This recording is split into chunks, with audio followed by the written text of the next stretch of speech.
جو حصہ تھا آقا علیہ السلام کا جسم مبارک سے، اس سے خوشبو کے حلے ہر وقت اٹھتے رہتے تھے۔ اور یہ کبھی بھی مت سوچی کہ آقا علیہ السلام خوشبو لگاتے تھے، خوشبو لگائے بغیر آپ کے جسم سے خوشبو کے حلے اٹھتے رہتے تھے۔ یہ حسن و جمال کا کمال تھا۔ اور حتیٰ کہ آپ کے حسن و جمال کا عالم یہ ہے کہ صحابہ گرمیوں کے موسم میں حضور صلی اللہ علیہ وسلم کے جسم مبارک پر جو پسینہ آتا تھا، پسینہ مبارک، اس پسینے کو عطر کے طور پر صحابہ استعمال کرتے تھے۔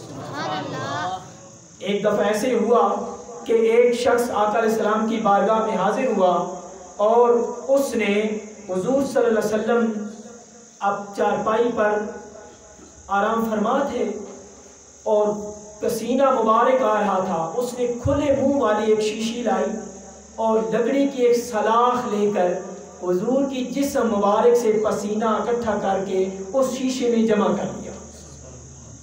آقا علیہ السلام نے پوچھا تو عرض کی کہ میں اس کو شادی بیاہ کے موقع پر استعمال کروں گا۔ تو وہ پسینہ مبارک خوشبو کے طور پر صحابہ استعمال کرتے تھے۔ حضرت انس بیان کرتے ہیں کہ حضور صلی اللہ علیہ وسلم مدینہ کے کسی راستے سے گزر جاتے تو اس راہ میں ایسی پیاری مہک اٹھتی تھی کہ ہر کوئی مہک سونگھ کر یہ اندازہ لگا دیتا تھا کہ حضور یہاں سے گزر گئے ہیں۔ جس راہ سے گزرتے وہ راہ خوشبوؤں سے بھر جاتا تھا۔ آپ صلی اللہ علیہ وسلم جس راہ سے بھی گزرتے بعد میں آنے والا خوشبو محسوس کر لیتا اور ادھر سے آپ کا یوں ہی ابھی گزر ہوا ہے یہ محسوس کر کر آقا علیہ السلام کے قدم مبارک نقش پر چل کر حضور صلی اللہ علیہ وسلم کو پا لیتا تھا۔ یہ آپ کی خوشبو کا عالم ہے۔ تو میں عرض کر رہا تھا یہ جو فضائل کمالات یہ آقا علیہ السلام کی طبیعت کا ایک خاصہ تھے۔ حسین و جمیل ہونا کسی نبی کی امتیازی شان کا یہ عالم ہوتا ہے۔ اگر آقا علیہ السلام فرما دیں قل انما انا بشر مثلکم، یہ آقا علیہ السلام کا فرمان قرآن کی صورت میں ہے، اس سے مراد یہ ہے کہ لوگوں بشریت نفس بشر ہونے میں تمہارے جیسا ہوں، لیکن اس میں یہ گمان نہ کر لینا کہ جس طرح میں بشر ہوں جس طرح تم بشر ہو میں بھی ایسے ہوں، نہیں، یہیں سے مغالطہ ہوا۔ حضور صلی اللہ علیہ وسلم کی شان بشریت کا عالم یہ تھا کہ میرے آقا جو کھانا تناول فرماتے، عام لوگوں کو لگا کہ ہم بھی کھانا کھاتے ہیں، حضور بھی کھانا کھاتے ہیں، ہم نے بھی شادیاں کی، حضور نے بھی شادیاں کی، تو گویا کہ ہم ہمارے جیسے ہیں، نہیں، نفس بشریت میں ایک ہونا اس سے مراد یہ نہیں ہے کہ آپ کے فضائل بھی ہمارے جیسے ہیں، آپ کا مرتبہ آپ کی شان بھی ہمارے جیسے ہے، نہیں، شان کا عالم یہ ہے میرے آقا کھانا تناول فرمائے، اس کھانے کی خوشبو کھانا کھانے سے پہلے کم ہوتی تھی، لیکن جب کھانا خارج ہوتا حضور صلی اللہ علیہ وسلم کہ جسم مبارک سے مس ہو کر نکلتا تھا پہلے سے زیادہ اس کی خوشبو بڑھ جاتی تھی۔ اب شان بڑھ گئی نا، تو نفس بشریت میں ایک ہونا وہ تو سمجھانے کے لیے ہے کہ میں بشر اس لیے بن کے آیا ہوں تاکہ تمہیں سنت عطا کروں، میرا طریقہ تمہارے لیے سنت بن جائے، تم گمراہی میں نہ چلے جانا، تم شرک میں نہ ڈوب جانا۔ بشر اس لیے ہوں کہ معاذ اللہ خدا کا بیٹا نہیں ہوں، بیٹا اس لیے نہیں ہوں کہ اللہ بیٹا سے پاک ہے، وہ جننے سے پاک، وہ اولاد سے پاک، تو اس لیے میری شان یہ ہے کہ میں پیدا بھی ہوا ہوں، مگر شان یہ ہے کہ درخت کو اشارہ کروں تو وہ زمین پھاڑ کر میرے قدموں میں آ جاتا ہے۔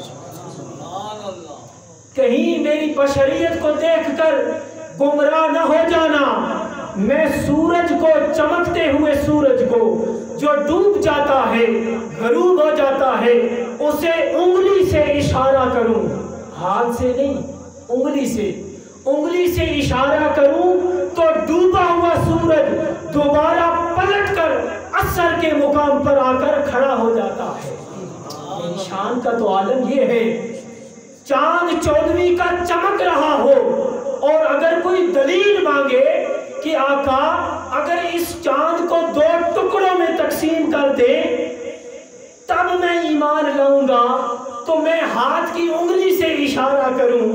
انگلی کا یہ عالم ہے تو ہاتھ کے عالم کا کیا عام ہوگا؟ ہاتھ کا کیا عالم ہوگا؟ اگر ہاتھ اٹھا دیتے، ہاتھ مبارک، اور اس سے اشارہ کرتے تو نہ جانے یہ پوری کائنات کٹ جاتی۔ انگلی کا اشارہ کرنا تھا، چاند چمک رہا تھا، 14ویں کا چاند تھا، میرے آقا کی انگلی کا اشارہ ہوا، چاند 2 ٹکڑوں میں تقسیم ہو گیا، اور تقسیم ہی نہ ہوا، 2 ٹکڑے کرنے کے بعد میرے آقا نے پھر اشارہ کیا، پھر چاند مکمل ہو کر چمکنے لگا۔ شان تو یہ ہے نا کہ چاند کو 2 ٹکڑے کریں، اس کے بعد پھر جوڑ دے، یہ شان ہے میرے آقا کی۔ اس لیے شان بشریت پر زور دینے کے بجائے شان نورانیت پر زور دیا کرو۔ شان بشریت ماننے کی حد تک ہے، ایمان رکھنا ہے، قرآن کی آیت ہے، اس پر ایمان رکھنا ہے، جو ایمان نہیں رکھے گا وہ کافر ہے۔ حضور کی شان شان بشریت ہے، وہ میں عرض کر چکا، اس لیے کہ یہ اللہ کا خاص تحفہ ہے۔ میلاد مصطفیٰ اللہ کا تحفہ ہے، سیرت مصطفیٰ حضور کا تحفہ ہے۔ میلاد نہ ہوتا سیرت نہ بنتی، میلاد نہ ہوتا قرآن نہ بنتا، میلاد نہ ہوتا لیلۃ القدر نہ بنتی، میلاد مصطفیٰ نہ ہوتا رمضان نہ بنتا، نمازیں نہ ہوتی، روزے نہ ہوتے، زکوٰۃ کے مسائل نہ ہوتے، دینی اسلام کے مسائل نہ ہوتے، یہ ساری نعمتیں صدقہ ہیں میلاد مصطفیٰ کا۔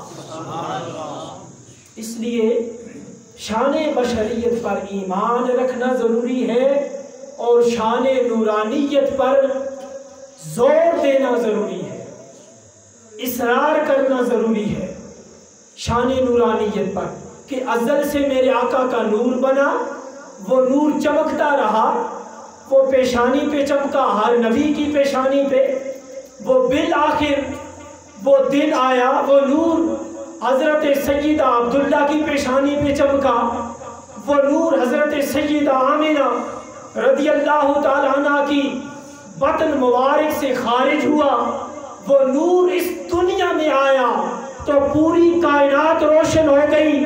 جو جہالت تھی، تاریکی تھی، بدامنی تھی، جو لوگوں کے اندر انسانیت شے کی نام نہ تھا، لوگ انسانیت سے دور ہو چکے تھے، افراتفری کا عالم تھا، بے انصافی تھی، بے ایمانی تھی، اور بت پرستی عروج پر تھی، ماں بہن بیٹی کو عزت کی نظروں سے دیکھا نہیں جاتا تھا، وہ نور چمکا، مکہ کی سرزمین بھی روشن ہو گئی، اس نور کی برکت سے پوری کائنات بھی روشن ہو گئی، حتیٰ کہ فرشتے زمین پر آ گئے، حور و غلمان نے خوشیاں منائی، جبریل امین 3 جھنڈے لے کر آسمان دنیا پر آ کر اس دنیا میں آئے، کعبے کی چھت پر جھنڈا لگایا، مشرق میں ایک جھنڈا لگایا، ایک مغرب میں جھنڈا لگایا، اور اس بات کا اعلان کر دیا کہ آ گئے مصطفیٰ اپنے دلوں کو منور کرنے کے لیے، اس دھرتی کو نور کا فیض عطا کرنے کے لیے آقا علیہ السلام کی آمد ہو گئی ہے۔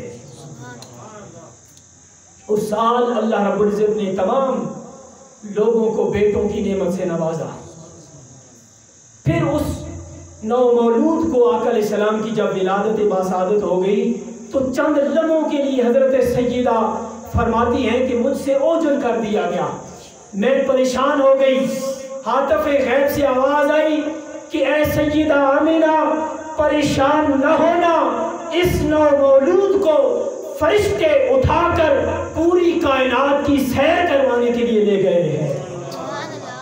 آقا علیہ السلام کو سیر کروائی گئی، اور منادی کر دی گئی، چرند پرند خوش ہونے لگے، حتیٰ کہ آبی مخلوق جو پانی میں رہتے ہیں وہ خوش ہونے لگے، اور درندے خوشیاں منانے لگے، انسانیت کو سہارا مل گیا، یتیموں کو ماوا مل گیا، اور انسانیت کو ایک ایسا پیکر حسن و جمال کی شکل میں مجسر آیا۔ قرآن نے کہا لَقَدْ كَانَ لَكُمْ فِي رَسُولِ اللَّهِ أُسْوَةٌ حَسَنَةٌ، قرآن نے کہا لَقَدْ مَنَّ اللَّهُ عَلَى الْمُؤْمِنِينَ إِذْ بَعَثَ فِيهِمْ رَسُولًا، قرآن نے کہا وَلَوْ فَإِنَّكَ بِأَعْيُنِنَا، قرآن نے کہا وَالضُّحَىٰ وَاللَّيْلِ إِذَا سَجَىٰ، قرآن نے کہا أَلَمْ نَشْرَحْ لَكَ صَدْرَكَ، قرآن نے کہا وَالتِّينِ وَالزَّيْتُونِ وَطُورِ سِينِينَ وَهَٰذَا الْبَلَدِ الْأَمِينِ لَقَدْ خَلَقْنَا الْإِنسَانَ فِي أَحْسَنِ تَقْوِيمٍ، قرآن نے کہا لَا أُقْسِمُ بِهَٰذَا الْبَلَدِ وَأَنْتَ حِلٌّ بِهَٰذَا الْبَلَدِ وَوَالِدٍ وَمَا وَلَدَ، قرآن نے کہا اِذْ بَعَثَ فِي الْمُؤْمِنِينَ رَسُولًا، قرآن نے کہا لا اقسم بہذا البلد، قرآن کبھی قسمیں کھاتا ہے حضور کی چہرے اقدس کی، کبھی قسمیں کھاتا ہے جسم مبارک کی، کبھی قسمیں کھاتا ہے سینے مبارک کی، کبھی قرآن قسمیں کھاتا ہے شہر مکہ کی، قرآن قسمیں کھاتا ہے حضور کی چہرہ کی، حضور کی زلفوں کی۔ تو لوگوں بس اگر ایمان کامل کرنا ہے تو ایمان کو مکمل کرنے کا واحد ذریعہ ہے کہ حضور کی شان بشریت پر ایمان رکھا جائے اور شان نورانیت کو بلند کیا جائے۔ نعرہ تکبیر، نعرہ رسالت، شان بشریت کو عام کیا جائے، اس نعمت کا چرچا کیا جائے۔ وَأَمَّا بِنِعْمَةِ رَبِّكَ فَحَدِّثْ، نعمت کا چرچا کیا جائے۔ یہ عید سے بڑھ کر بڑی عید کا دن ہوتا ہے جس دن میرے آقا تشریف لائے، بلکہ پورا سال ہی انسان کی پوری عمر ہی آقا کی امتی کی پوری عمر ہی حضور صلی اللہ علیہ وسلم کی ولادت کا صدقہ ہے۔ اس نعمت کا شکر اگر ساری زندگی مناتا رہے تب بھی کم ہے۔ اس لیے ہمیں چاہیے حضور صلی اللہ علیہ وسلم کی ذات کے ساتھ آقا علیہ السلام کی سیرت پر عمل کرتے ہوئے اپنے ایمان کو مضبوط سے مضبوط تر بنائے۔ وآخر دعوانا الحمدللہ رب العالمین۔